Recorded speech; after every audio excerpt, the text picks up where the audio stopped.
What the fuck is up, guys? Sawcasm, your friendly neighborhood YouTuber here. I'm not hood at all, but it's just your neighborhood YouTuber. And what I want to talk about in this video is actually a kind of condensed, shortened version of a video that a fellow YouTuber, Drifter, did. And Drifter's a really great YouTuber, really great guy. He's very smart. He goes very, very in-depth. That's what his series is called, in-depth, on different weapons and just stuff on Call of Duty. He goes into a lot of stats and stuff like that, but he really, puts this stuff under a microscope, where I might talk a little bit more about the practicability and the practical aspect of like weapons and stuff like that. He talks about the stats, the numbers, all that good shenanigans. So if you're a math guy, then you definitely want to check out his channel. I'm sure most of you guys, if not all of you guys subscribe to me, have heard of him because he's already very popular on YouTube.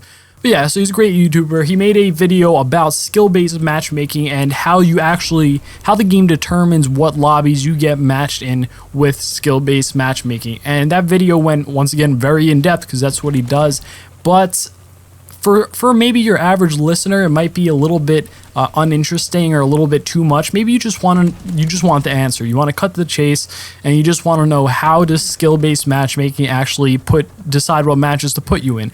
And that's what this video is going to be. It's kind of going to be a condensed, shortened version for those of you who maybe aren't so interested in the full details and how he did the test and how he figured all this stuff out. But if you want to see that, I will definitely link his video in the description below. So basically, skill-based matchmaking in a nutshell. It basically matches you up with players of similar stats.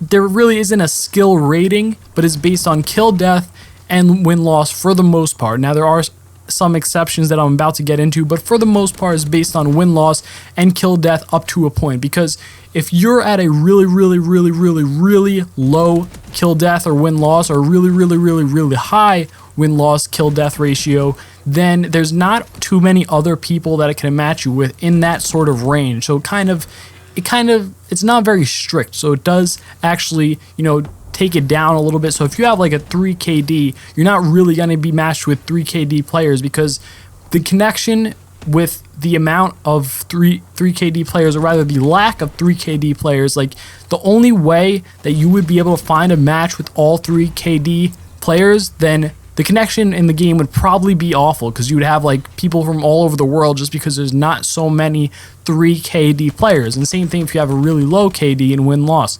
And by the way, when I say KD, I mean kill death ratio, and I'm also talking about the win-loss ratio.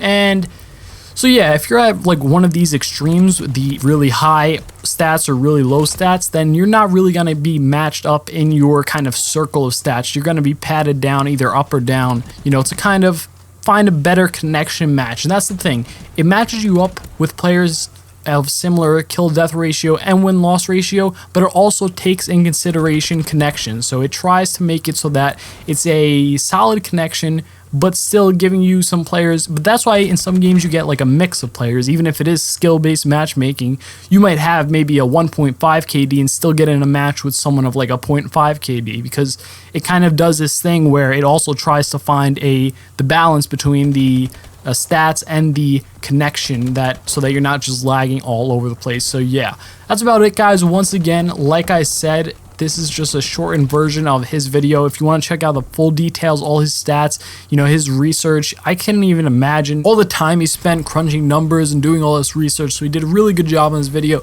Once again, this video will be in the description below, so you can check out the full video if you like.